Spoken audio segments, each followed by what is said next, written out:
Good evening, or good night, depending on where you are. Good night.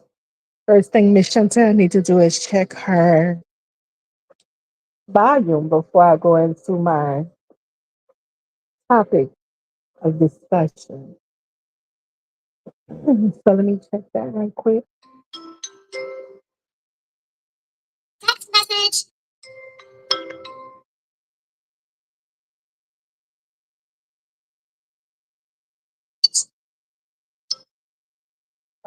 Before I go into my topic of discussion.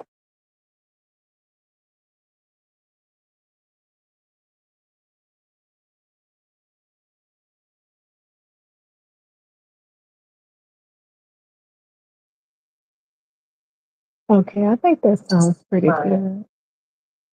Topic of discussion. That sounds a little muffled, but I'm gonna fix that. Give me a second. All right. Let me get back to my music and let's get into this topic, honey. This is going to be interesting.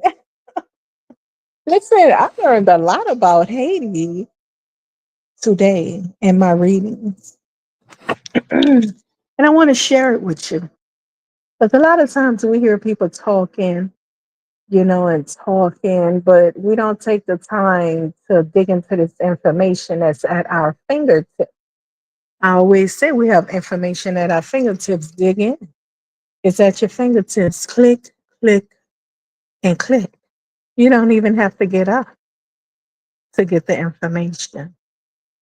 All right. But people then got so lazy today about a lot of things that they can't even be patient to wait for a microwave to heat up the food. Like, oh, they can't wait for a red light to change. They be like, I mean, what they call that?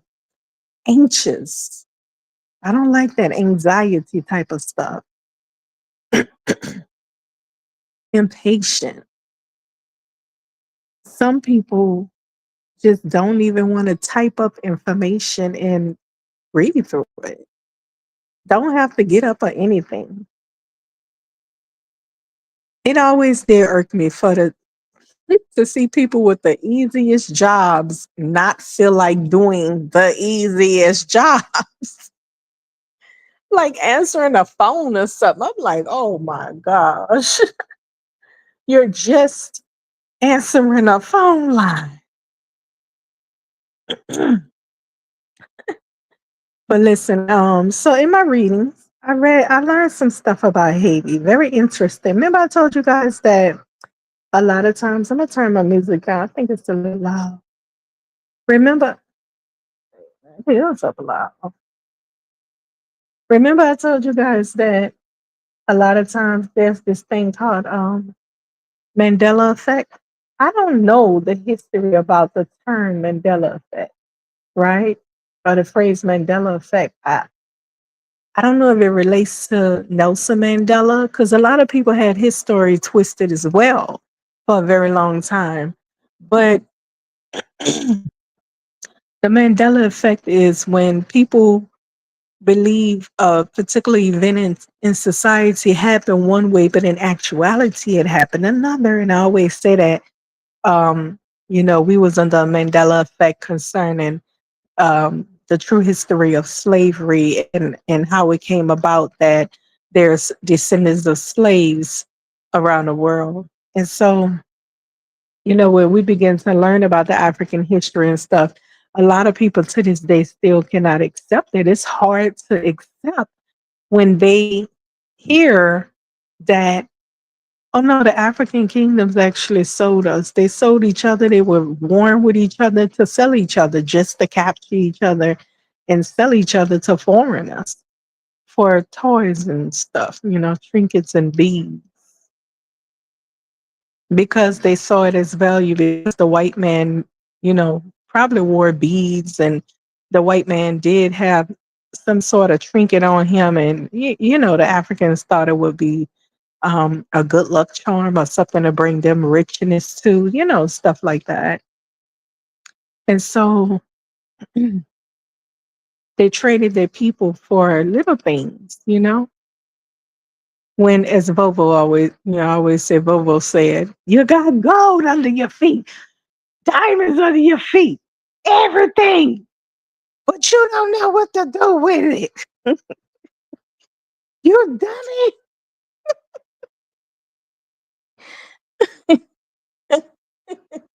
They would have rather to sell their people, even assisting all the way to the shores of the destination of these plantations and cotton fields and stuff. Okay. So, anyways, that's not the topic tonight. I was just giving an example how, um, people have this Mandela effect they be under sometimes about different events in society that happen. They believe it happened this way, but in actuality, it happened that way. Haiti, from my readings, I've learned that, and no disrespect to any Haitians at all, I like the Haitian population. I have no issue with them, but um,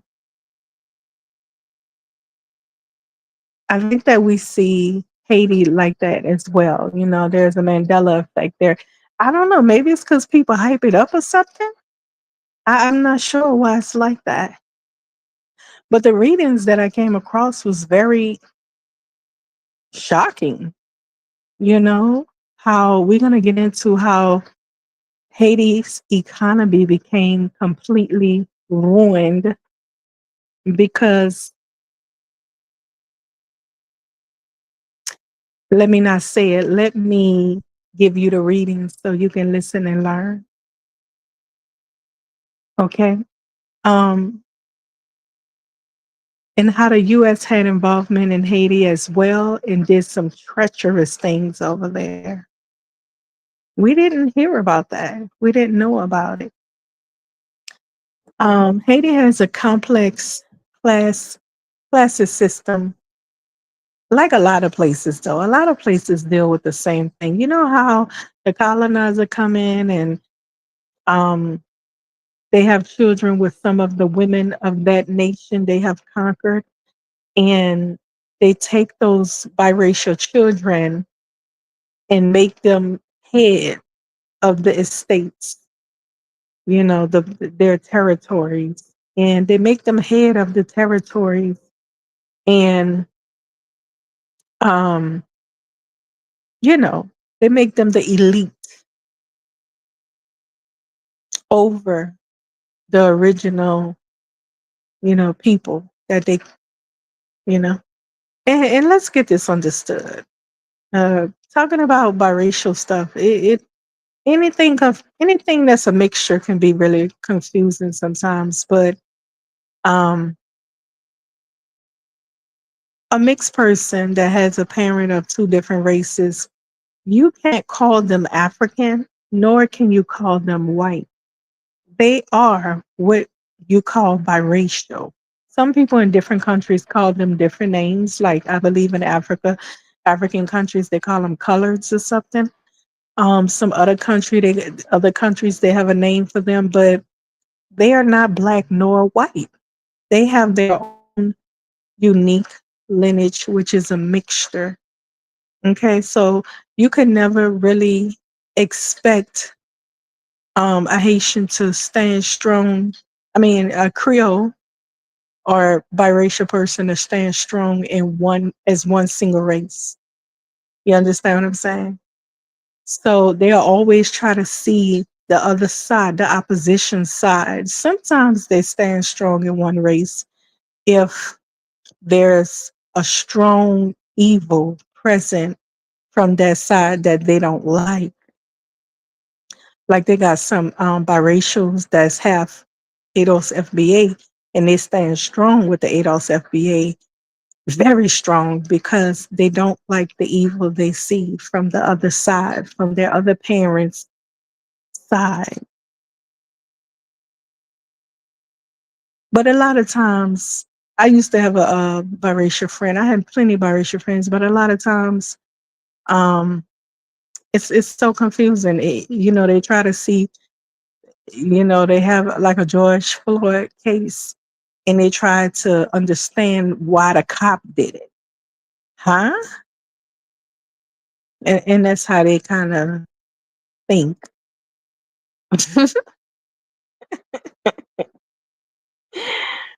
So, anyways, moving along, I had just brought all that up. I was just making a point that the Mandela effect have people believing an event happened this way, but it actually happened a whole nother way. We're going to talk about Haiti tonight. Excuse me. We're going to get into some GPT chat and find out a little about Haiti. And I know y'all are going to be just as surprised as I was, okay? Because I didn't notice. I mean, like forced labor, even after their independence. Come on now, let's get into this. Thank you for tuning in with Miss Chantel. Hit that like button. Drop a comment. Let me know if you like the comment so I can continue to make the comment. Okay. And yes, I do plan on changing up the channel. I do have a whole nother channel, but I think I'm gonna just take this one and kind of change it up and make it a little bit more professional and AI like, not completely AI, but videos I'm talking about, and do my video caption over it. Okay. But I'll be having other things to do. So, you know, if I have any followers that really, really like the content but would like to see the channel different, they don't want to see that walrus looking weirdo on a, you know, what they call that on the profile pic. I'm gonna take it down soon. Let's get into the readings, okay? I hope y'all had a good day and I hope you're having a good night. Okay. Oh man, I just made a mistake and cut my. I hate when this happens. All right, let's get into this. So the beginning of it is I wanted to go into it by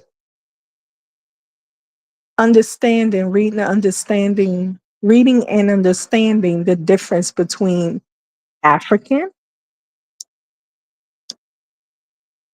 Creole, and people of color. What they call them? Let me see. I think it's called people of color. Okay, so it's okay, so in Haiti you have Africans, you have Creole Haitians, and African descent Haitians. There's three different groups, okay? I know the mixing stuff. I hate reading all the when I got these subgroups and stuff, I stopped. I'd be like, mm-mm, mm-mm. When I was doing my reading about South Africa, it was like they put in the slave descendants, and there's so many different kinds of slave descendants, and I'm like, and that's all over the globe. When I had went into something different, but let me get back on what I was saying when I said this happens all around the world when colonizers have children with the enslaved, and they put their children in charge, and it creates tension and a whole separation of the country people. Okay, that happened in Sudan, I believe. The northern Sudanese people were Arab, they had Arab mixture, while the original Sudanese was in the south, and they warred with each other constantly because the Arabs put their children in charge, of course, and their children, they were Muslims, and the southern ones was the original Sudanese was heavy population of Christians, I believe. Okay, I had a Sudanese neighbor, and he told me all about their history and um and the Lost Boys story. He was a kid when it happened. He remembers slightly, and it was crazy. It was like what? And yeah. So let's get into this. I forgot why I had said that though. Miss Chantel gonna stick to the topic tonight at hand, okay? So let's start our readings with GPT chat. Let's learn. We are learning. So I asked the question to let's distinguish the different Haitians in this place called Saint Domingos. Okay, because they classify people, they got different classifications of people, okay? So um when I typed this question, this is not what I was seeking, but I finally got my answer. But anyways, let's read. I typed in, is all Haitians born in the colony of Saint Domingos? I know I'm saying it wrong. Saint Domingos called Haitians, right? And the reading said, not all people born in the colony of Saint Domingo, the former name of Haiti under the French rule, were called Haitians at that time. Here's the breakdown. Before 1804 in colonial period, Saint Domingo, the term Haitian was not used during the French colonial period. People were, y'all, this is gonna get interesting. I suggest you stay. We're gonna find out some stuff. Okay. But listen, the term Haitian was not used during the French colonial period.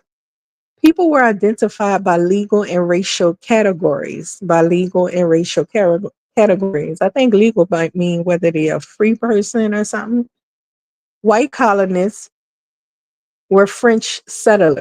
Okay, they call grands blanks. Okay, these French words. Shoot, people of color. That was the Creole, the Mixies. Enslaved Africans. That was majority of the population in Saint Domingo. Okay, and at the time, Haiti was called Saint Domingo during the colonized period, the colonial period. It was called Saint Domingo. Okay, come on, follow it. Stay with me. All right. So three categories, racial categories: white colonists, which was French settlers; free people of color, which is the Creoles, the Mixies; and enslaved Africans, which was a majority of the population born in Africa or in the colony. So a lot of the population they brought from Africa to the colony, and some of those Africans, um, they had children and stuff born there. So the ones, here's the breakdown. The Africans that was brought there was called Africans, right? I had to break this down to catch on earlier. I was kind of confused with it. Okay, because they keep saying Africans when you talk about Haiti. I'm like, well, what Africans got to do with it? Because the Africans that was brought to Haiti were Africans. They was from the continent. And then the children that the Africans had were, they don't call them African, they call them what they call them, descendants of descendant of Africa. Wait, I mean, I don't want to go down and look that up again, but they call them descendants of Africa, African descent. That's it. And remember, they also had the Creoles. The Creoles was the mixed children. They had French fathers and Haitian mothers. Now, when it comes to the Creole, concerning the Creoles, they were put in charge, of course, because their fathers put them in charge over the African and African descent Haitians. They weren't Haitian at the time, though. Okay, I know. Follow me. It's kind of complicated, this racial stuff. So when it comes to the Creoles in Haiti, there's different kind of Creoles. They got Jew Creoles, so that means they have Jew, have Creole. Very small population of them because the Jews had fled there. Some, very few Jews had fled there during the Nazi war or whatever. And then you have Arabic. The Arabs went there. I forgot why I said they went there. They went there. I think in search of new opportunity or something. I can't remember. But anyhow, they have a heavy population there that married into Haitian families. And so it's a lot of Creoles in Haiti that doesn't have French in them, but they are half Haitian and half Arabic or Arab, if you want to say, okay. Um, and then there's the half French and half African Creole. Remember, the name Haiti wasn't used until after their independence war. Okay, it was called Saint Domingo before. Now, since we got that breakdown done, that mess was confusing as I was reading early. I'm like, what is this? What you talking about African? What they got to do with this? So let's get into it since we understand that breakdown. There's African. Oh, okay, let's start over again. The white colonists, the French settlers, free people of color, which is the Creoles, the half Haitian Creole or half Jew Creole or half Arab Creole. Okay, that's the Creole population in Haiti. Their race mix, and then there's the Africans that was born on a continent that was brought to Haiti as slaves, and then brought to Saint Domingo as slaves, and then there's the African descent, which is the African's children that was born in Saint Domingo. Okay. At one point, everybody that lived in Saint Domingo was considered Creole. The language, linguistically, all speak Creole, right? Then, when it comes to their racial, I guess the classification, they just call themselves Creole. Everybody was Creole, especially if they were born in Saint Domingo. They were just Creole. It didn't matter your racial makeup. Now, all this changed. Eventually, over time, all of that changed. Let's read on why. After 1804 independence, the term Haitian came into use after the Declaration of Independence on January 1st, 1804, when a colony was named Haiti. So after they won their independence, they changed the colony to Haiti. Okay. All people born in Saint Domingo before 1804 later came to be retrospectively called Haitians. Okay. But only after independence, and depending on their allegiance and status. All right. I guess if they didn't pledge allegiance, they didn't accept them and they probably got rid of them, killed them off or something. All right. So, in summary, no, not all people born in Saint Domingo were called Haitians at that time. They were, African descent, Creole, and, the word Haitian only started being used after the colony became the Republic of Haiti in 1804. All right, let's move along. So, I asked Chat GPT, what about the people now being called Creole Haitians and African descent Haitians? Because, I was kind of confused about it, how they kept, kind of, I was like, wait a minute. You always got to do the breakdown. You're talking about these different mixtures and people in one land, living as one. So it says, great question. Today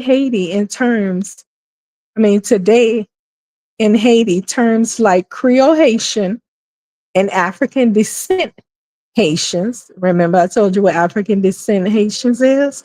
That's the ones that's born there. So when the slaves were brought over, they were African people from the continent, born on a continent. And then the African's children that was born in a colony was called African descent. And now it went to African descent Haitians because they renamed themselves Haitians after the war, after their independence. Okay. Okay. So Today in Haiti, terms like Creole Haitians, the Creole Haitians are the Mixies, and African descent Haitians, that's the Africans born in Haiti, are used informally, but they reflect complex social, cultural, and historical layers. And it says, let's break it down. Creole Haitians, who are they? The term Creole Haitian usually refers to, as I was saying earlier, people born in Haiti who speak Creole and share a common culture of the country. But remember that changed, okay? At one point, everybody was called Creole. It changed as time went on, okay? In historical or colonial context, it refers to people of mixed race, European and African ancestry. Sometimes people of color, often urban, educated, and part of the elite class during colonial time. All right. Modern use is the modern day use of it varies. It can mean any Haitian who speaks Creole, which is almost everyone today. In some elite or diaspora circles, it still carries a class or racial undertone, referring to lighter skinned Haitians or those descended from mixed race colonial families. All right. Creoles pretty much is they're gonna tell you how it changed up in a minute. But Creole is mixed race people. African descent Haitians, I already said they are people that's okay. The Africans are the ones that was born on the African continent, brought to Haiti as slaves, and African descent Haitians are their children that was born in Haiti. All right, I already said all this. I was just giving you some read about it right quick. Um, most Haitians today are of African descent mainly. Oh, and by the way, majority of Haiti is full blood Africans, which I did not know. We're gonna read into this. Their Creole population is not really that many. There wasn't a lot of them. Majority of the Haitian people are people from the African continent that was born on the African continent. And oh, let me tell you, when I found out when a war broke out, that was the African people. Because they African, they all African, but I'm talking that was the African people that was born on a continent that led the war. See, listen, you ain't heard nothing yet. Not surprised. Listen, every time it's gonna be interesting. Let me read though. Let me stay focused. So again, African and their children who was born in Haiti or Saint Domingo in Haiti, they're called African descent. Africans and we know Africans are full blood Africans that was born on a continent, but their children also are full blood Africans. And this is why Haiti's culture, the food, everything is pretty much African. All their tradition and all that. They say it's pretty much African with a little bit of infused French and um, Arab mixture, the culture. But majority of Haiti traditions and stuff is African, of African. The people, majority of the people, full blood Africans. I didn't know Haitians were full blood Africans. Okay. So I started understanding when I hear the Haitians talk and how they side with Africans. I said, oh, that's because they're Africans. Duh. All right, let's continue. Most Haitians today are of African descent, mainly. Now, wait a minute. I had a friend who was Haitian, and he looked like a Black American to me. When I say Black American, ADOS FBA. His name was Vladimir Van Jean Claude or some crap. Um, he he wasn't biracial, but he definitely was he definitely was not no full blood African. Him nor his sister. Okay, and then I knew other dark skinned Haitians too that The interesting thing is that they don't look like Africans to me. Like their features is a little slight um different. Okay. But anyways, let's continue. Africans descent Haitians, they form the vast majority of Haiti's population. I know I'm going a little slow because I didn't even feel like doing this tonight. I am a little sleepy, but then I was like, let me get it done. Historically, often referred to as Noirs, which means black in French, especially during and after the revolution. So over there, the term Noirs mean black in French. They were referred to as Noirs, okay, during and after the revolution. The African descent people, Noirs, meaning the blacks. In contrast to the mulattoes, mulattoes, who often had more access to education, land, and leadership. Today, African descent Haitians simply acknowledges Black identity and African heritage, which is dominant, which is dominant in in Haitian culture. All right. Though Haiti became the first Black republic, a color and class system still exists. Elite class, often lighter skinned people, historically called mulatto elite, sometimes viewed as Creole. Majority population, dark skinned people, often rural or working class. So this divide is cultural, economic, and political, not just racial. So again, excuse me, again, the Frenchman put his children um over everybody, in charge of everything pretty much. Okay. So that is why they consider them the elite class. They are called Creoles to distinguish their identity from African and African descent hey, people. Okay. In Saint Domingo at the time. So let's continue.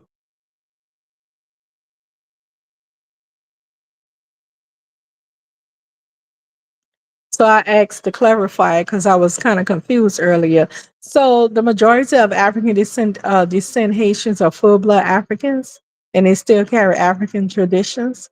Yes, the majority of African descent Haitians are largely of full African ancestry and do still carry many African traditions, though they've evolved uniquely in Haiti over centuries.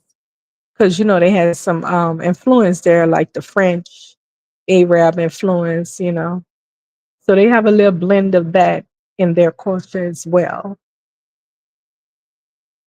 Majority are of African descent. Most Haitians are descended from African slaves brought from West and Central Africa, especially from regions like Congo, Dahomey, Yoruba, and Igbo.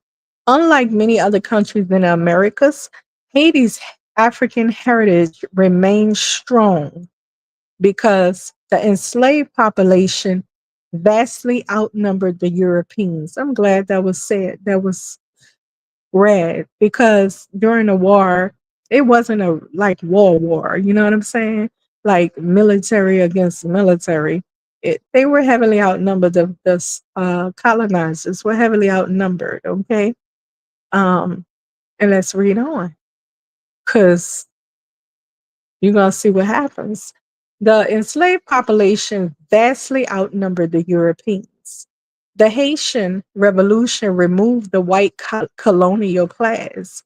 Africans continued African based community, spiritual, and social structure.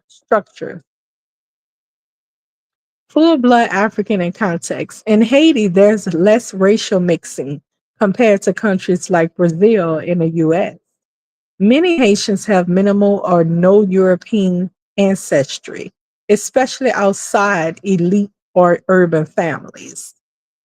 Genetic studies show Haitians have one of the highest proportions of African ancestry in the Western Hemisphere.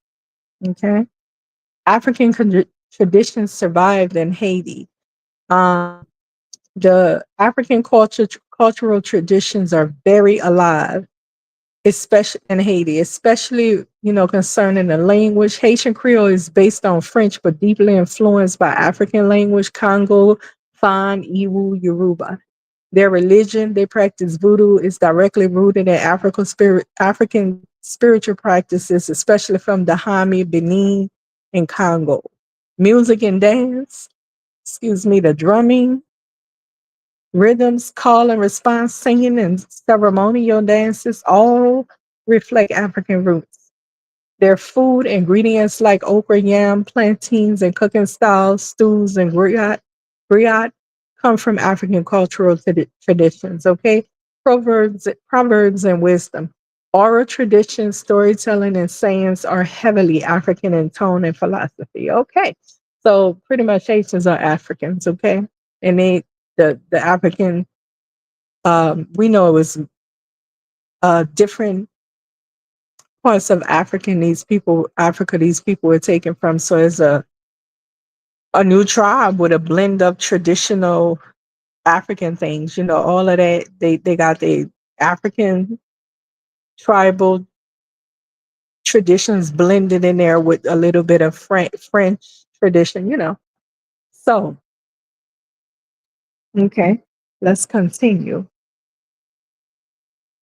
How is different from Africa today? The African traditions in Haiti have blended with French, some indigenous Tiano and Christian elements. I just told you that. And Christian elements too, though. Okay, not just voodoo.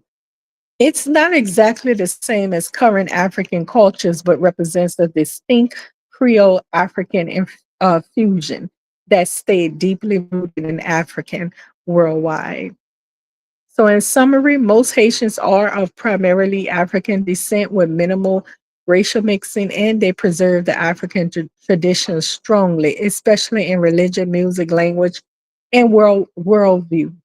Okay, Haiti is one of the strongest examples of African cultural survival in the Americas. Mm. So, I wanted to know, to clarify as I'm reading, who are the elite? Okay. The elite in urban Haitians refer to a small but historically powerful segment of Haiti's society. Basically, the elite is the half mixed children that they're half mixed children that they put in charge. But, anyways, the elite shaped by colonial era class divisions, race, wealth, education, and access to foreign ties. Let's just read it. I ain't going to give my opinion again. Who are the elite Haitians? The elite Haitians include people who are often lighter skinned of mixed European and African ancestry, inherited wealth, land, and businesses from families with ties to the colonial or post independence governments. They speak French fluently, not just Haitian Creole, okay, are Western educated, or send their children to private or international schools, have close ties to foreign countries, especially France, Canada, or the US. This group is sometimes called mulatto elite. Okay. Though the term mulatto is outdated and controversial, they call them mulatto elite, though. Okay. Or high society or grandon Creole, the bougie Creole, how do I say that? Bourgeois type of Creole. Who are urban Haitians? Okay, urban Haitians live in the cities, especially Port-au-Prince, Cap Haiti, Jack Mel, all that French stuff. Middle class, they are middle class professionals, teachers, nurses, civil servants, business owners and entrepreneurs, students and educated youth, and also the urban poor, especially in slums like Citel Soli. All right, that's the urban Haitians, pretty much Africans. All right, here's the key differences, but we're not going to read that because I just basically told you. Okay. Social reality today. The elite class is very small. I told you that earlier too. But they've held outsized influence in government, media, business, foreign relations.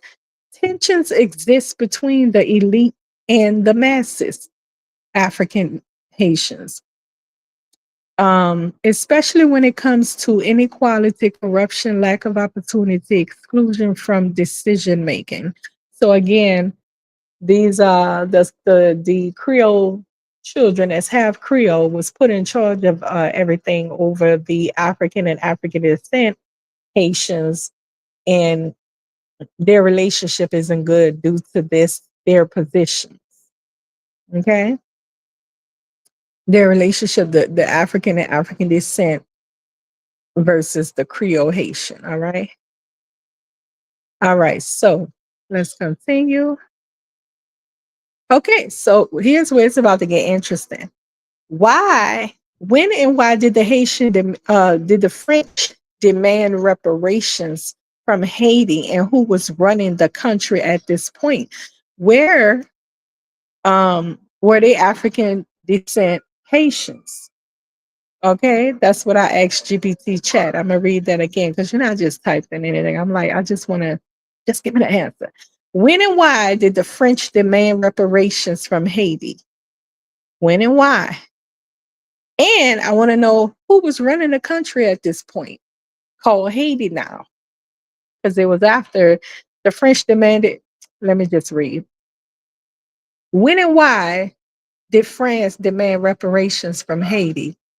The date was 1825, 21 years after Haiti declared independence in 1804. What? Excuse me? So wait a minute. 21 years later, the French is pulling up talking about, I want my money now. Oh, what? For real. You coming back for some more ass whooping for real? All right, so let's read on. So 1825 is when they pulled back up on the scene and was like, listen, my dad and them was old, but listen, we coming up and we coming for the monies. All right. So why did France demand reparations? After Haiti's successful revolution, where enslaved Africans were where enslaved Africans overthrew the French colonial system and declared independence, France lost its most profitable colony, which produced sugar, coffee, and indigo through enslaved labor. Haitian independence inspired slave revolts in other parts of the Americas, terrifying colonial powers. France refused to recognize Haiti's independence, uh-oh, and threatened invasion to reclaim the island. All right. So the beef wasn't just done with. All right. To avoid war and gain international legitimacy, the Haitian government reluctantly agreed to France's demands. What? Let me back that up a second. It said France refused to recognize Haiti's independence and threatened invasion. You know, they want to bring the war with the military this time. Remember, they were outnumbered at first, but they coming with the warships and stuff. So they threatened invasion to reclaim the land, the island. To avoid and gain legitimacy, the Haitian government reluctantly agreed to France's demands. So they didn't want to fight. It said to avoid war. They didn't want to fight. And this is what they wanted: international legitimacy. They wanted to be seen as they wanted international, the world to see them as a legit republic of whatever. So the rulers during that time reluctantly agreed to Francis' demand. Let's read on. It gets interesting. What was the demand? In 1825, King Charles X of France issued, I know it's not X, I know, the Roman numbers. I forgot what the thing on X. I know the V and the one is like a five because the V is four plus the five. I forgot what the X is, the 10, right? Anyways, in 1825, King Charles X of France issued a royal ordinance requiring Haiti to, the king issued an ordinance requiring Haiti to pay 150 million francs, later reduced to 90 million in compensation. This was allegedly to reimburse French slaveholders for lost property, including enslaved people and plantations. So basically, you want Haiti to pay for their freedom and the stuff that they produced. Okay, this was allegedly to reimburse French slaveholders for lost property. Okay, the whole island, I guess, including enslaved people and plantations. Child. So Haiti had to pay the people for all this to keep it. If you want to keep it, you're gonna have to up the money and pay like everybody else. You didn't do a fair trade. So if you want to keep everything, you gotta pay. And the king was behind it. The king backed them up and was like, yeah, that's right. Or we're gonna bring the military, we're gonna bring war. You get to choose though what you want to do. And of course, Haiti reluctantly agreed to this $150 million payment. They reduced to 90 million, but in fact, still got 150 million out of them. So let's continue to read. France backed this demand with warships in Haitian waters. It was economic extortion. Economic extortion. Uh, well, I guess, yeah, I guess I would say that's economic extortion. Yeah, I mean, not really, because think about when the colonizers go around conquering people, the no, no, no, no, I don't agree with that. Who was running Haiti in 1825? One second. Who was running Haiti in 1825? When this demand came about, demand for reparations. His name was Jean Pierre Boyer, president of Haiti from 1818 to 1843, of African descent. Remember, there was Africans born on a continent and Africans born in a Saint Domingo, aka Haiti now. So the Africans that was born outside of Africa were called African descent. All right. So that president was of African descent, born in Port-au-Prince in 1776 to a French father and an African mother. Okay. He was a free man of color before independence. All right. He was a free man of color. So I didn't get to ask this question. I'm thinking all the Creoles were free people of color.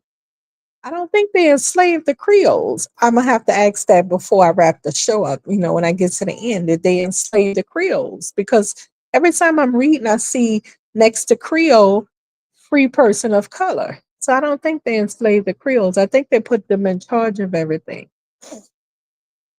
A leader in the Haitian Revolution, an ally of Alexandre Pichon, another mixed race revolutionary.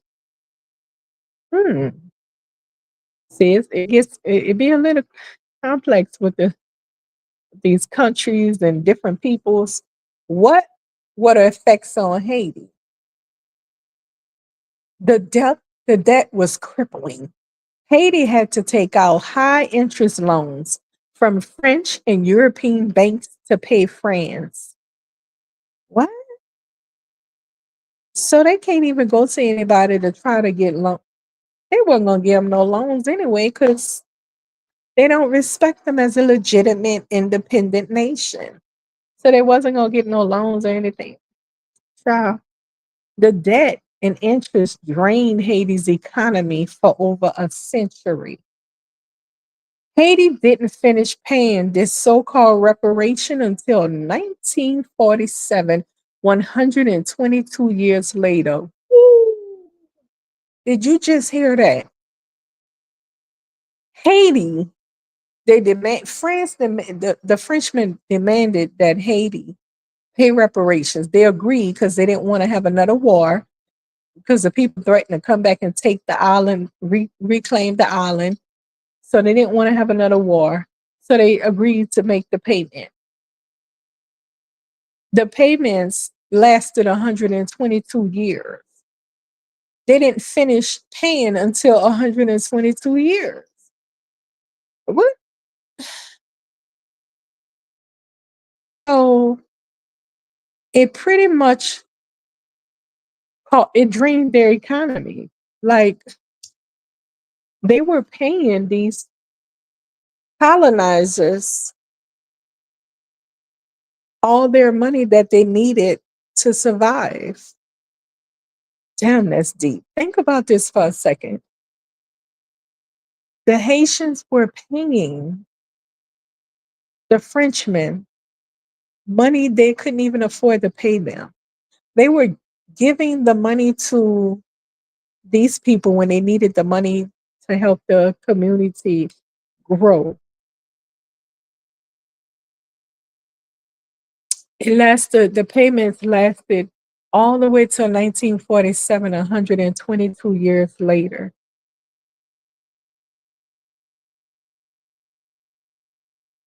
Economic slavery after freedom. These payments robbed Haiti of funds for education, infrastructure, healthcare, and development. Of course, it contributed to Haiti's long term poverty and economic instability. Of course, it did. I was just kind of thinking while I was talking, should they have warred with them again? Probably not, because as I was doing my readings, they actually had sent warships and they were in the water waiting for Haiti, the Haitians to make their decision and sign the agreement or whatever they was gonna do. It was like, cause we ready. If you say no to these demands, we coming in. They had warships in the water at the coastline of the island, ready to war with them. So don't think that the Haitians just was like, yeah, we're paying. Nah, it was kind of like a type of thing. Either we want a war right now, or we want to just go ahead and pay them. In a war, they say if we win, we reclaiming the land, the whole island. If you want to keep the island, you got to pay up. So, of course, they agreed to that to keep the island, but they paid for it, and they couldn't excel because the people they had to make payments to them that lasted 122 years. Haiti didn't finish paying this so-called reparation until 1947, 122 years later. Whew. All right. So, moving along,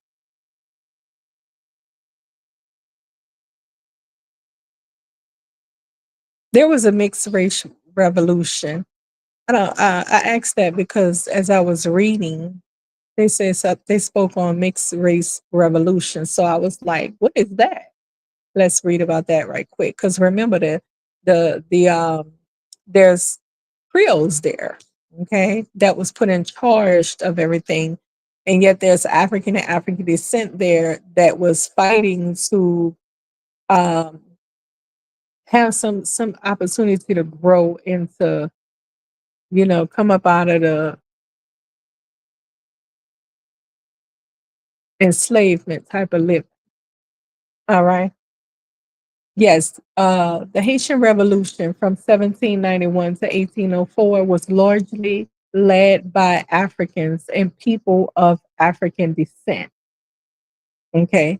But mixed race Haitians, they call them the gens de couleur libres. I'm just going to say Creole. The mixed race Haitians, Creoles, also played a significant and complex role. Let's break it down and get some clarity. Was the Haitian Revolution a mixed race revolution? Short answer, no, it was not a mixed race revolution. It was primarily a Black revolution led by enslaved Africans who rose up against the French colonial slave system. Let's turn my music down.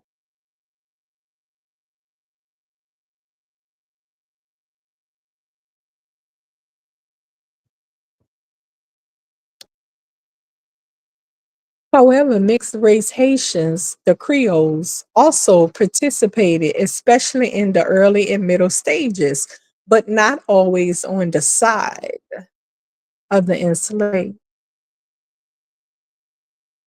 Okay, so let's see what in the Maroons. I didn't get to mention them. The Maroons were runaway enslaved Africans living in the mountains. Okay, they were key fighters and organizers of resistance as well in Haiti. Okay. There was probably little of them. That's why they didn't mention them early on. But hold on. Okay. All right. Okay. Yeah. So the mixed race role, allies, rivals, or both. I told you it always get confusing when the mixies is in the mix. Were they allies, rivals, or both? The early stage of the war, 1791, 1793, the Creoles demanded equal rights with whites. All right, so you hear this? The Creoles wanted equal rights with whites because it's a class system. They wasn't like up there. They was over the Africans, the African descent, but not the whites. Okay. But many owned slaves themselves. Many of the Creoles owned slaves themselves. Their leaders, like Andre Rigaud, were educated, property owning, and often supported French rule, not independence. So this one, he was a mixed race person, and he supported the French rule. He didn't support the independence of Haiti. Okay.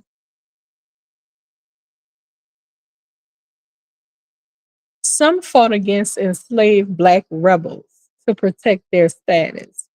So some of them were fighting against the rebels, the enslaved Blacks.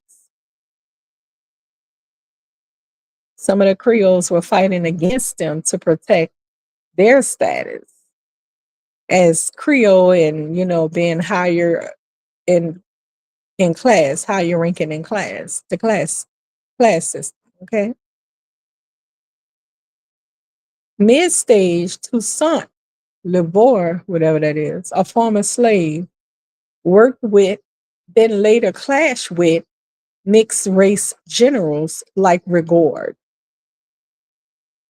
A power struggle. I mean, it ain't making no sense because these people were out for their own better. Number one, they couldn't be trusted. A power struggle emerged between Black revolutionaries and mixed race elites over control of the new Haitian society. What I tell you? After independence in 1804, Jean Jacques Dessalines, a formerly enslaved general, declared independence and led a Black majority government. He was a former enslaved general, and he declared independence and led a Black majority government. Okay, not with any of the Creoles. He marginalized or expelled many mixed race, the Creoles elites who sided with the French. Haiti then split for a time. This is interesting. The north part of Haiti under black rule was under black rule. The south part of Haiti was under mixed race leadership. So the northern part of Haiti was under black rule under a person called Henry Christophe. And the south part of Haiti was under mixed race leadership um, under Alexandre Piton. Okay, so it was split. Remember, I told you everywhere around the world, if they have if it's been colonized, then the colonizers usually have children with the women. They put them over the original people of the land, and they clash. It happened in Sudan, many other places as well. Many other places.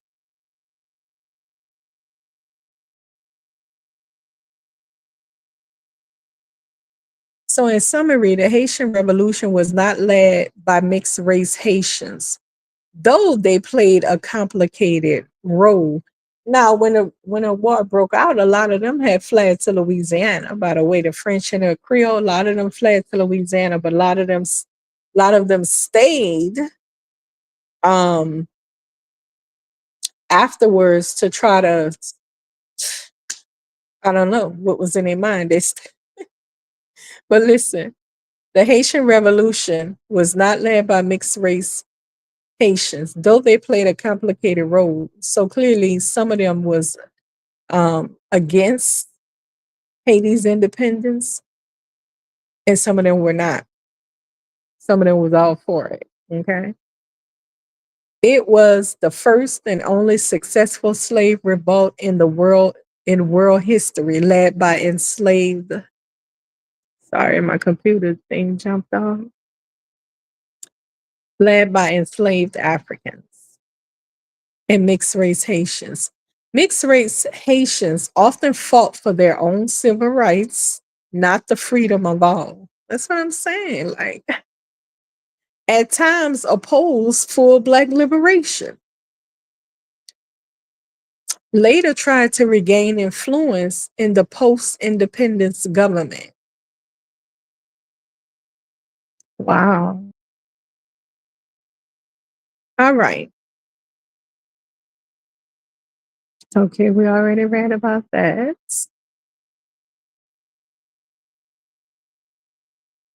Moving along. All right. So I told you I was confused when they kept mentioning Africans and stuff, right? And I'm like, what? I'm talking about Haiti. What they got to do with the Arab? So I went in to clarify. I went in and I was like, did Africans from the continent fight in the Haitian Revolution? And that's when I got the clarity and the understanding that, girl, the Africans that they brought over from Africa, they bought from Africans, they brought over to the island, they're Africans. And their children is African descent. So that's when I was like, okay, I see what's going on here. Okay. So they're not called Creole, they call African. They call them African. Okay. So that's why I was confused because they weren't being called Haitian, they were being called African. Maybe you caught on quicker. It took me a minute. So, yes, Africans from Africa absolutely fought in the Haitian Revolution, and they were actually some of its most important and powerful leaders and fighters. Let's break it down. Who fought in the Haitian Revolution? Africans born in Africa, first generation. Many of the enslaved people in St. Domingo, now Haiti, now that's called Haiti, during the late 1700s were not born in the colony. They were captured and shipped directly from Africa. These men and women brought with them African language, warrior traditions, religious practices like voodoo, and a strong memory of freedom from before slavery. They played a massive role in organizing uprisings, leading rebel armies, using African military tactics, inspiring resistance based on African identity and spiritual beliefs. Famous African born leaders in the Haitian Revolution was one by the name of Dutty Boukman, born in Senegal or Jamaica, possibly of Muslim background, a voodoo priest and early rebel leader. He led the ceremony in 1971, which sparked the first mass uprising. Oh, okay. He was killed early in the war, but considered one of the revolution's sacred founders. Another one was Mankandel, a maroon and voodoo priest, possibly from Congo, known for organizing slave poison plots decades before 1791. So those men were fighting to get back home, you know what I'm saying? And they so the they had been fighting, resisting. He became a mythic figure of African resistance. Many unnamed African generals and fighters, thousands of Africans who had just arrived in St. Domingo fought bravely, especially from the ones from Congo, Dahomey, Yoruba, and Akan regions. Some had been soldiers of warriors in Africa before being enslaved. So they were kidnapped by the other Africans, sold off, and brought over to Haiti. A lot of people be like, they didn't sell African kings and stuff. Yeah, they did. Yeah, they did. When they won the battles, they sure enough so.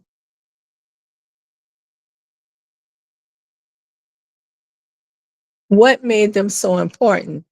They had military experience from African conflicts before being enslaved. Many were leaders in African kingdoms. See, I just said that.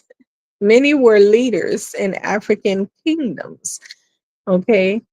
They kept strong ties to African religion, identity, and courage. They viewed slavery as completely unnatural since they had lived as free people before. But they was very familiar with slavery now. If they were from Africa, they just didn't want to be enslaved. How did they help win the revolution? They formed organized armies in the mountains and plantations, practiced guerrilla warfare, used voodoo ceremonies to unify, motivate, and spiritually empower troops. They pushed for not just personal freedom, but total destruction of slavery and colonial rule. So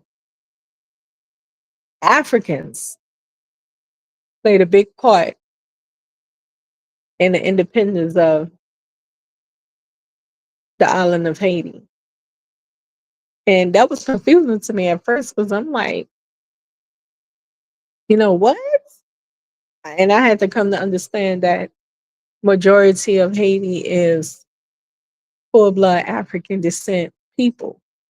There's the Africans that's born on a continent that was brought there, and then they had children, and the children they bear there that they born there was considered African descent Haitian. So when I got to reading and they like the Africans, fought and led this war in Haiti, and I'm like, what? The Africans came over and helped them? That's what's up. Let me read this. I was totally confused. Like, so wait a minute. Okay, that's what's up. So they had some Africans that went over there some kind of way to help them. But I came to understand through the readings that they're African. All of them are African. Okay. And we learned a lot about the Creole Haitians and their positions. They were split. They had some Creole Haitians that was not for independence with the blacks ruling, keeping them slaves. We need to keep them enslaved, honey. And then they had some of the Haitian Creoles that was not for um, the enslavement of Africans and stuff like that. Okay. Then the country was split because, these people, the Creoles and full blood Africans, of course, they see things differently. All right. Um, Very interesting, huh? All right, let's continue. All right. So I wanted to know, did Haiti progress after winning their independence, or did they decline? So it says the truth is Haiti's independence in 1804 was a historic triumph, but the country has faced centuries of struggle and decline, mostly due to external punishment, outside punishment, debt, racism, political instability, and exploitation, not lack of strength or spirit from his people. All right. And number one, the first, let's see.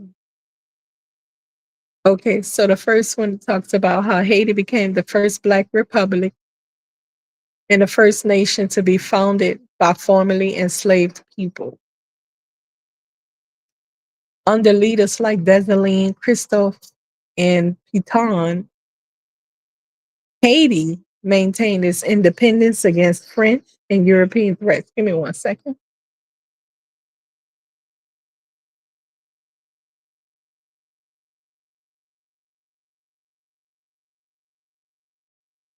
Okay. So Haiti maintained its independence against French and European threats. Hold up now. What?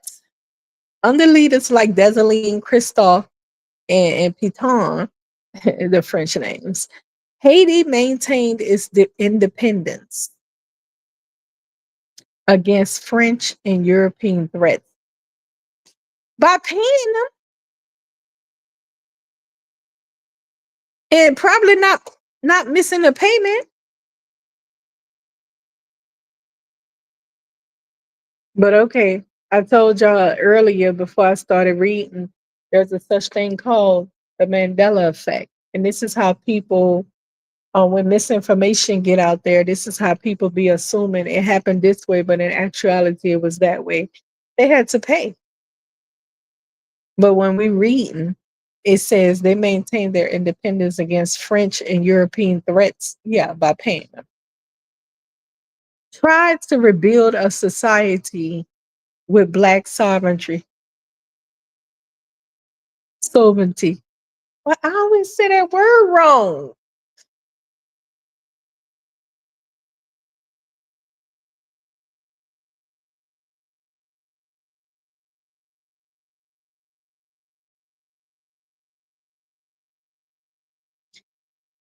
Was a symbol of freedom across the world. Sovereignty was a symbol of freedom across the world. Wait 1 second. But even then, challenges emerged. The country split into two rival governments, North and South. We read about that.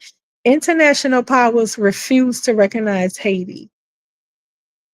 The US didn't recognize it until 1862.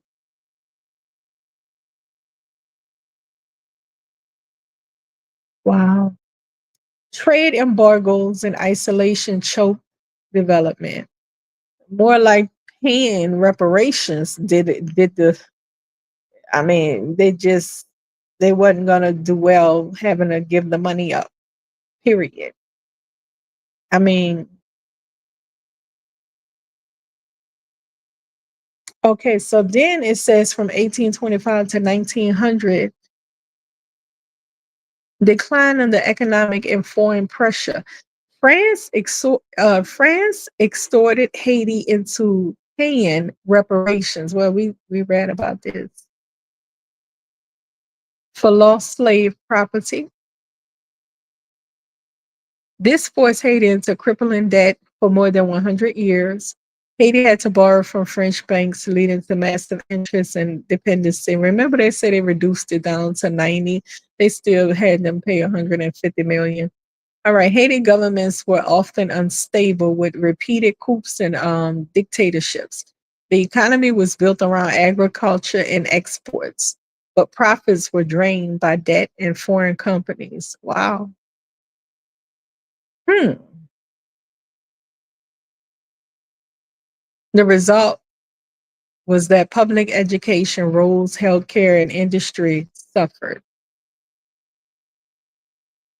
Poverty grew while an elite class stayed wealthy.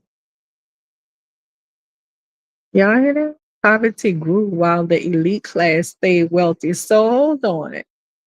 They split into two. The elites down in the South, they doing good, clearly getting help from their fathers, the Frenchmen. Hmm. While the northern part of Haiti, where the African descendants were, suffered. So they were not trying to help them as brothers. Okay, so here we go with this. This is something I didn't know, and it's very interesting, y'all. 20th century to today, occupation, dictatorship, and crisis. U.S. occupation from 1915 to 1934. The U.S. invaded and controlled Haiti for 19 years. What? I was like, excuse me? I what? Yeah. The US invaded and controlled Haiti for 19 years. They invaded. I didn't say they went to help. I said they invaded and controlled Haiti for 19 years. They built roads and infrastructure, but also repressed Haitian sovereignty.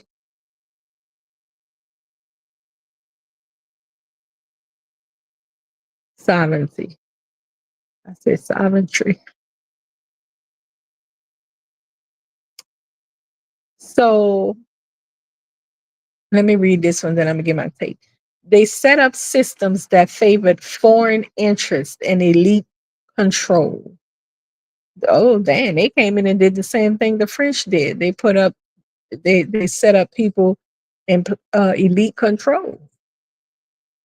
That's clearly not the African and their children, African descent people. When they say elite, always remember they consider themselves not the African and African descent. Elite usually means Creole or something like that. Um, my take on this portion of reading that the U.S. invaded and controlled Haiti, it sounds like to me that Haiti needed help, and and they asked the U.S. They probably asked them for help, and they helped them. But when they came, well, no, it says invaded and controlled.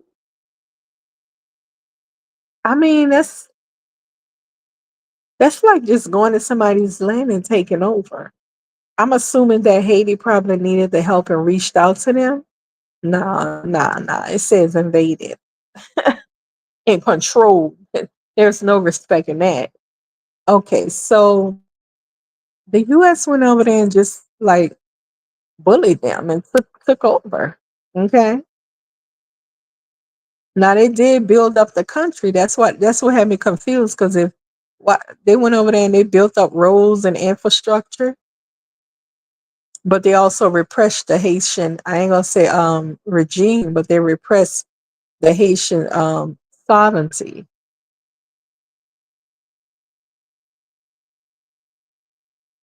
And they set up systems that favored foreign interests and elite control. So basically, they're back in the same position from when the French was colonizing them or, enslaving them.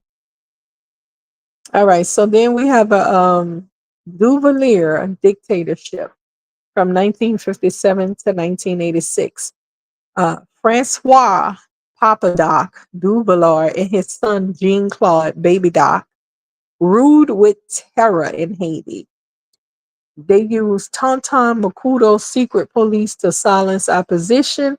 Millions were stolen through corruption and foreign aid. So basically, they consider them dictators. Then they had natural disasters and political chaos from the 90s up until today. From 1990 to 2000s, brief democratic openings followed by repeated political crisis. 2010, they had an earthquake that killed over 200,000 people, devastating the capital. And in 2021, President Jovenel Moise was assassinated, and the country plunged into deeper instability. Gangs now control large areas, and basic services have collapsed in many regions. So, with the final assessment that Haiti progress or decline, you heard the readings. Okay. And then it says, but here's the deeper truth. Haiti's decline is not based on Haitians failed. It's not based Haiti's decline is not because Haitians failed. It's because the country was punished for daring to overthrow. I mean, for daring to overthrow slavery. Racist world powers isolated and exploited it. Haiti was forced into debt slavery for over a century. Corruption and foreign interference kept it weak. Yet the spirit of the Haitian people remains strong in art, music, resistance, and their deep historical pride. Okay.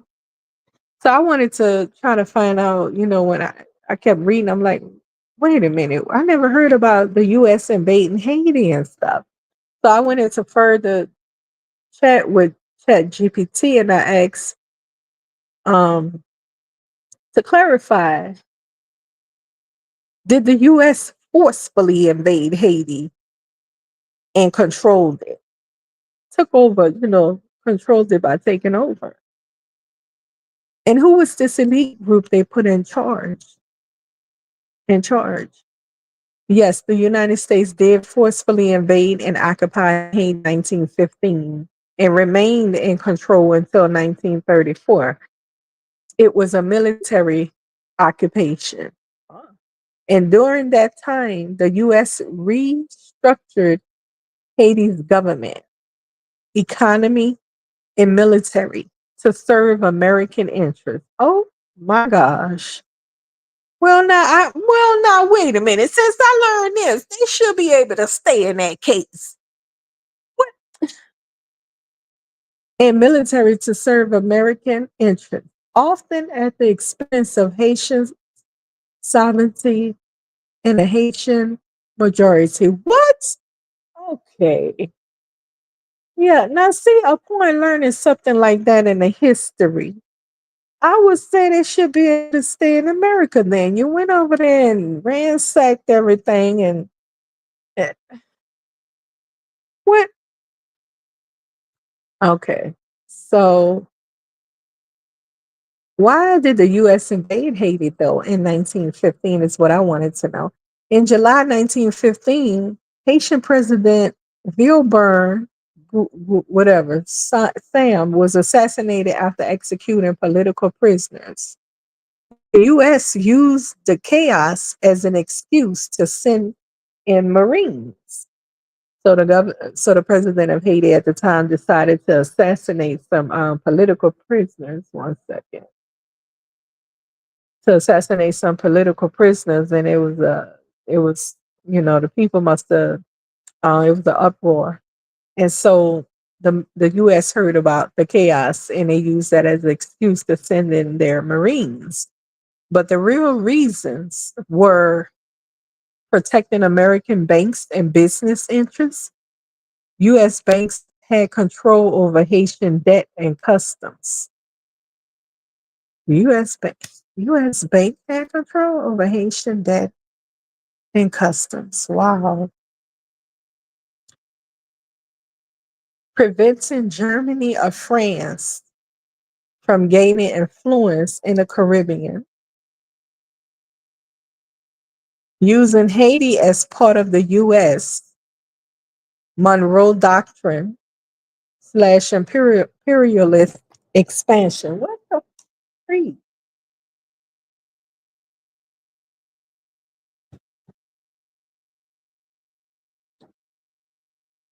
See, I the white folks doing they business how they do, and then they get to moving all around you, circling you, and you don't know why and stuff because these people do business and then they make moves. Um, I just know I'm trying to see how Haiti could have survived, like against these military forces, European military forces. I just don't see how it could have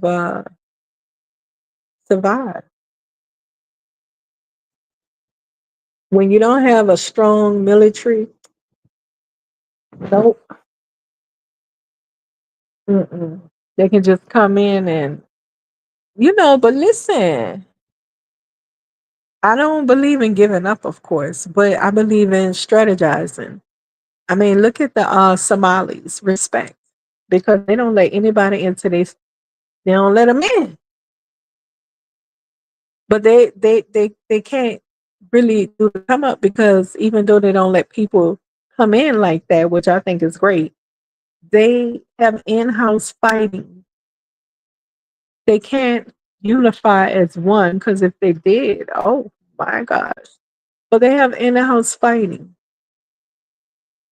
and they don't quite seem to know how to you don't have to let people come into your camp, your country and stuff to survive. It's ways around that. Like you gotta think back to way, way, way back before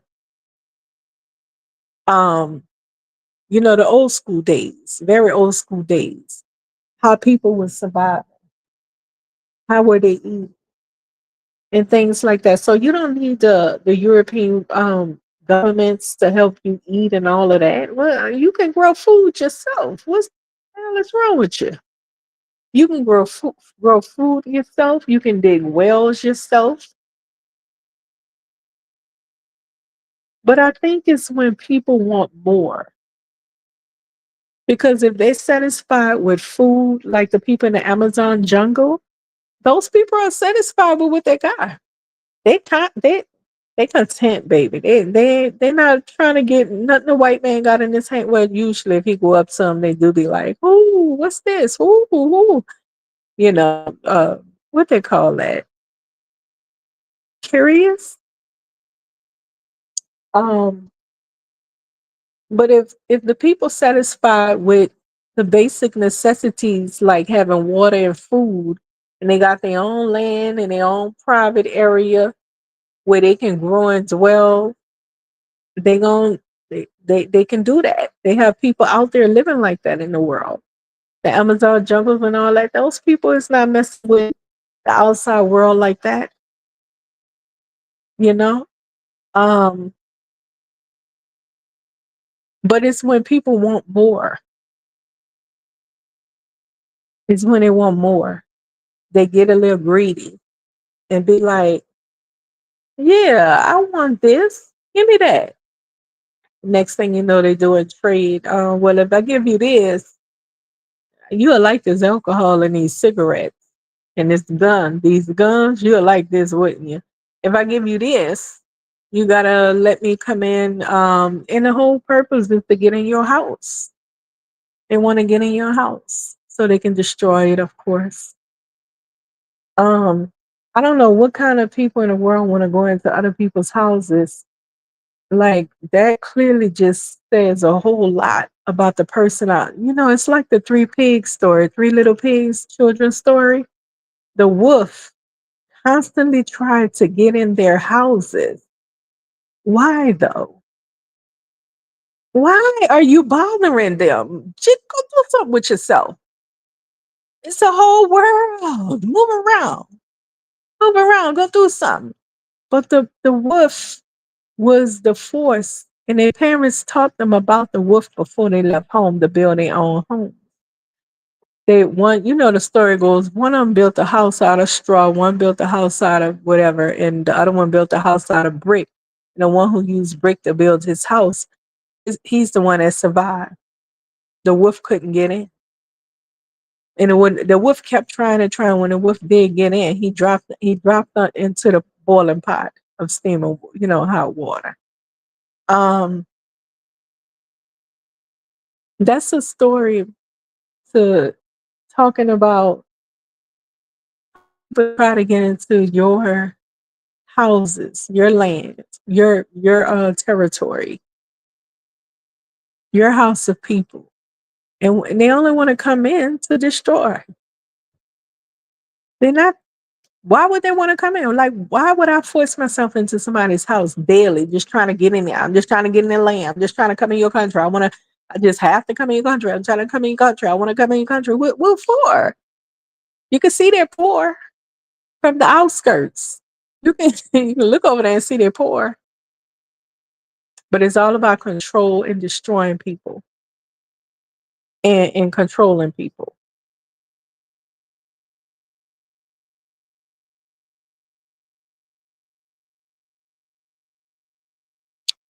I believe in respect each other's space. Move around. There's no need for you to invade somebody else's territory. Why are you trying to get into this?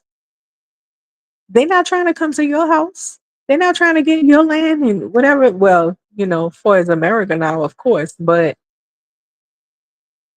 listen, that even reminds me of what's going on with the essence thing, taking over a person's cultural event and turning it into an event that's of something completely different.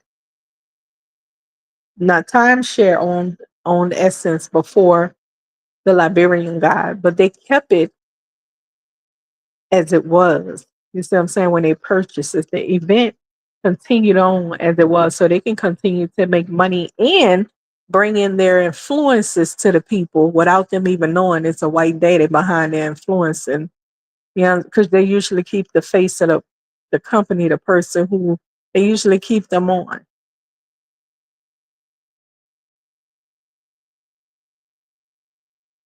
When people start invading people's space and stuff like that, it's so disrespectful in every way. Like, why would I go to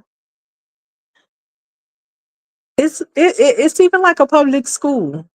When you are Muslim and you bringing your children to the schoolhouse and you want to make it where they can do their Muslim prayer during this time of the day and they're gonna be like, no, we don't do that. You cannot force yourself or your ideology onto other people. You can't do that. Just take your kids and go put them in a Muslim school or start a Muslim co-op for Muslim children or something. You know what I'm saying? It's easy. Start a little school of your own. It's same thing with a cultural event. I don't care who own it, who whatever. It won't work because the cultural event was pretty much something that's traditional for a particular group. And if you turn it into something else, it's gonna flunk anyway. So it doesn't matter. But the point is, it's like me coming to your country and bringing my ideas of what I do in my country to your country, and you know what I mean?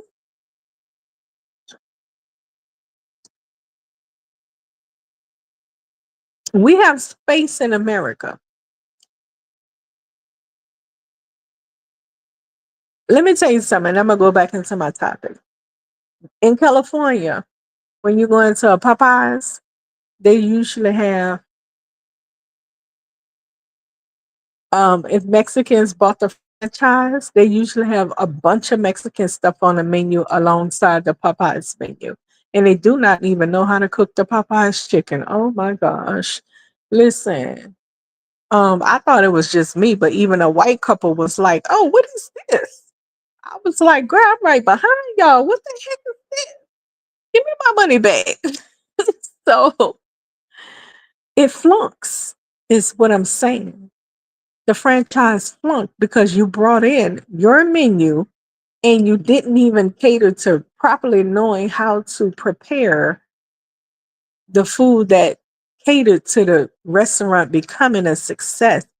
It was stupid. I bet you they closed down by now. And it was a Popeyes franchise. Yeah. So you get my point. But back to this Haiti thing, let me wrap it up. What did the US do in Haiti 1915 to 1934? Okay, the US took over the Haitian Treasury and National Bank, customs they took over their custom revenues, the Haitian army, they restructured it into the Garde de Haiti. So damn, they took over everything. They created a puppet government and constitution. Wow. They straight up came in and just okay, but listen, I want you to hear this part right here. They force did they force labor and racism? They reintroduced forced labor. You hear this? They reintroduced forced labor. So I'm like, is that slavery? But listen, they reintroduced forced labor systems called the corvée, making peasants build roads. Oh my God. Peasants, they call them, making peasants build roads. Peasants to me would be defined as people that don't have anything going on and they just beggars or something. Making peasants build roads. U.S. Marines they killed thousands of Haitians resisting occupation. So the Haitians did resist. Charlemagne Peralty, a black national leader, was captured and executed. And racist policies and segregation were enforced by the US officials and Marines. They was over there acting up. Who were the elites they put in charge? The US mostly worked with Haiti's mixed race French speaking urban elite, especially the mulatto, descendants of colonial era free people of color. So the Creoles were not enslaved. They were not enslaved in Haiti. These were lighter skinned, French educated, urban dwelling, and often wealthier. They were seen they were seen as more civilized and cooperative by American authorities.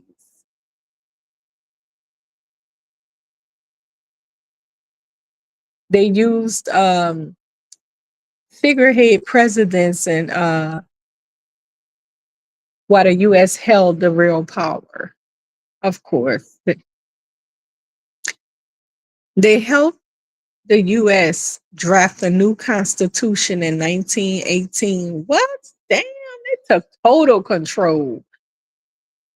They draft a new constitution written by the US officials and forced through. You hear this? support American control of the economy and military. By the way, we're talking about the elite mulatto. This is what they helped the U.S. do. Understand? We're talking about the elites that was put in charge. They the ones they're talking about helped draft a new constitution in 1918, written by U.S. officials and forced through. They supported American control of economy and military, and they suppressed black peasant uprisings in the countryside. So they made sure I mean, Chat GPT is calling them black peasant uprisings in the countryside. Wow. Who resisted? Charlemagne Peralty, as I just said. He led a strong peasant resistance known as the Pecos. He was betrayed and assassinated by U.S. Marines. His body was tied to a door and publicly displayed. Resistance continued for years, but was brutally resistance continued for years, but was brutally crushed.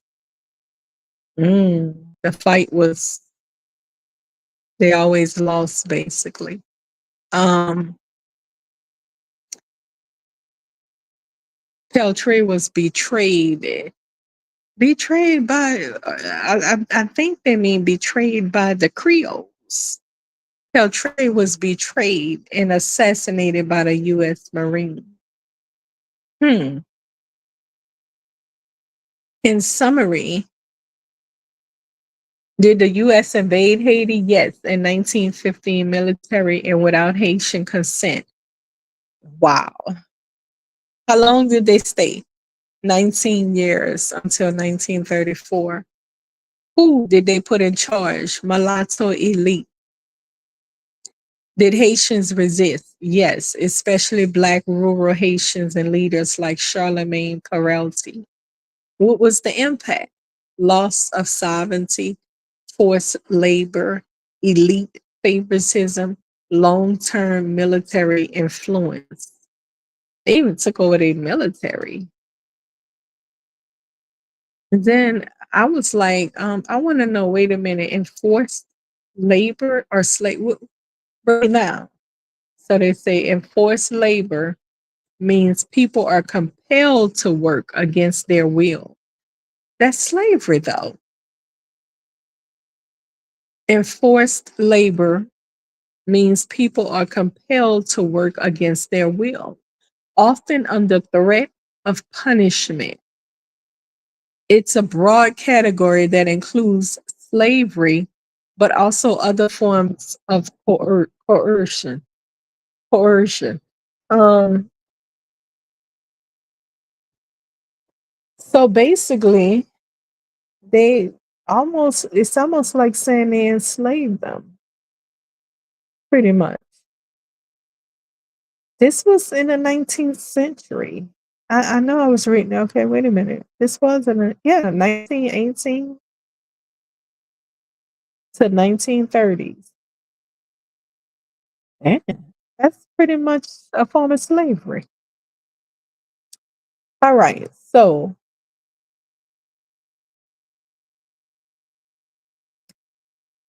person is legally so ownership. A person is legally owned as property. Person is not owned but compelled. Okay, they're telling me the difference because I was like, isn't that slavery? So the difference is with slavery, a person is legally owned as property. With forced labor, the person is not owned but compelled to work. Freedom, no person of freedom can be bought or sold. But what they were doing, no freedom to refuse to work, but not legally owned. Okay, okay, I see. So the people was not owned, but they was compelled to work. They had no freedom to refuse work, but not legally owned still. But they couldn't refuse to work. Oh, child. can be temporary, project based, or seasonal. Talking about the work is not lifelong like slavery would be. Illegal under international law, but still practiced legally in places. They say it's illegal under international law, but still practiced legally in places. What? Okay, illegal under international law. This is what America did. They say it's illegal under under international law, but still practice. Oh, okay, wait. Illegal under international law, but still practice illegally in places. Mm, wow. Did I get to read about the prison system? I mean, they have. Okay, let me do this one first, and then I read about the prison thing. I'm not going to read about it. I'll tell you about it real quick. In Haiti, U.S. occupation context, the core B system was a form of forced labor used to build roads and infrastructure. So they forced them to build the roads and stuff. Okay. Peasants were required by law and military force to work without pay. Calling people peasants. Huh. I think this means like maybe people who ain't had nothing going on though. Though not legally slavery, it was extremely exploitive and abusive with harsh punishment for those who resisted. I still see this as a form of slavery. I mean, come on, you can't make this sound nice. Many Haitians and historians view it as slavery by another name. That's exactly what I just said. Because it took away freedom, right? And subjected people to brutal conditions. Exactly. That was a form of slavery. I don't like it. Forced labor is not exactly slavery, but it is a serious human rights abuse and can be very similar in practice. During the US occupation of slavery, um, hold on, I lost my position. During the US occupation of Haiti, forced labor was imposed with military enforcement and often violent um, repression. So while it wasn't legal slavery, for those forced to work, the experience was often just as harsh and oppressive. Right, right. Okay.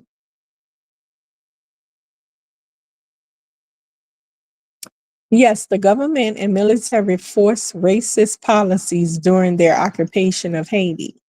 These policies reflected the widespread of racial prejudice of the era and had deep, harmful impacts on Haiti's society.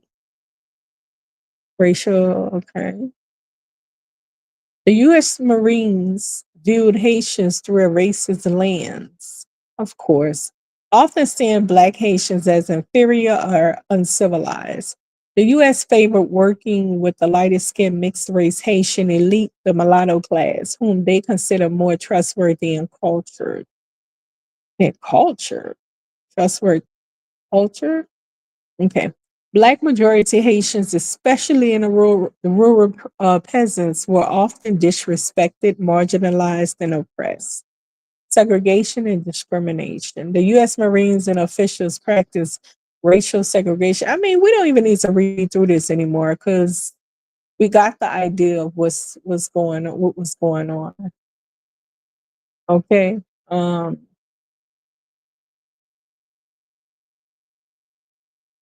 yeah, they misbehaved over there. Stickers. Cultural racism. So they imposed the U.S. occupation tried and imposed American values and institutions, often ignoring or dismissing Haiti culture, language, and traditions. I mean, they pretty much took over. This cultural imperialism was tied to racial superiority ideas, of course. Yeah.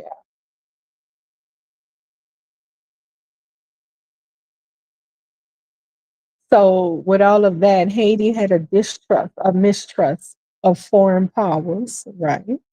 They contributed to decades of political instability and resentment towards the US. And in the systems, the prison system over there, they have a lot of people that get caught up like that's not even criminals or whatever. And somehow they get caught up and they sit in a place for a long time without any representation, whatever, because they say the system is broken and they don't have, you know, people don't have money to pay lawyers and stuff like that. And yeah, so I learned a lot from my readings about Haiti. Um, and I was one of them under the Mandela effect. I was thinking, as a lot of people do, that we only know about the Haitian Revolution part we celebrate. Maybe that's the only thing we want to know about Haiti. Maybe that's the only thing we want to know about it. And in our mind, just like with Africa, we don't want to believe, like it's hard for people to believe that African kingdoms sold their people to foreigners. That's a hard thing for people to accept. People don't like to accept that. So maybe it's a thing that people is just focusing on the win, because in history, a lot of times losses during war times, the losses is never recorded. Only the wins when they win a war is recorded. Yeah. Some people record their losses of war and wins, and some people only record the wins, the wars they won in history. Okay. So yeah, that's what I learned a lot from the reading. It was very interesting to hear these things. But do I still have hope that um the Haitians can establish their country? I do. Yes. Yes, I do. Um, yeah, I don't believe in giving up. I believe in, you strategize.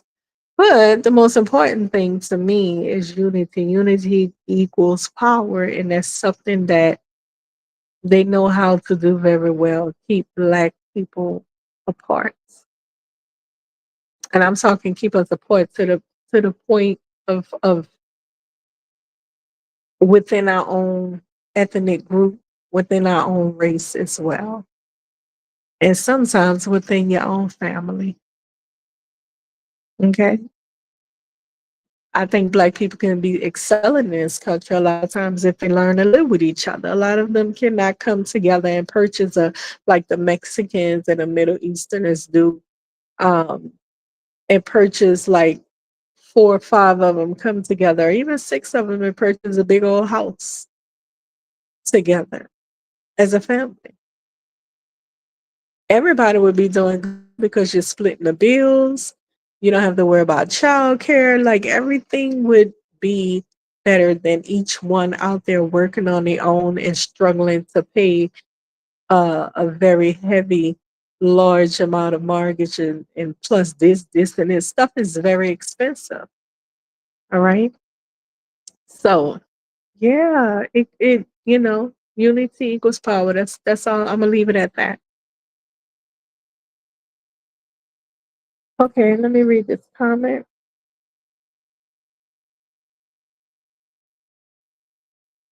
My 2x my great great great grandfather was set uh-huh, in the Caucasus paramilitary fought against the Americans and managed to win some battles. Okay, see, that's not recorded in history. You heard what I just read? That's recorded in history. That's why it's people like you that should write a book. You can write a book in the snap of a finger these days, especially with these AI tools. write a book, make a website so the history can be known. Because if you don't write your history, they surely will. When it comes to the ADOS FBA family, I always say they do cultural, they do erasure of culture. That's how come a lot of Africans think that ADOS FBA family don't have indigenous lineage when it's we have heavy indigenous lineage of America and European as well. But these people they they write their history how they want it, and they'll come and rewrite history as well on you. Okay, you can see it right before your face, but they're gonna rewrite it to what they want you to see it as, and it's up to you to go with that or to stand with truth. But for as the recordings, the writings, I didn't read that. So Haiti has to make it known, their history known. Because if they don't write their history, then others will. All right. So thank you for tuning in. My commentary wasn't really meant to offend anybody, but I learned a lot from this reading, and wow, interesting. Interesting. But the Haitians never gave up. That's the wonderful thing. I like that part. They never gave up. I like that. Never gave up, even though they had a lot of forces on at them. They never gave up. So that was good reading and good learning. And thank you for tuning in. I'll come back with another subject another time, and I think I'm going to look into some Caribbean history, slave revolts, and what happened in the islands over there. I've never read about Caribbean history, nor have I read about Haitian history before either until now. It was very interesting. So, thank you for tuning in. Have a good night's sleep. Talk to you next time.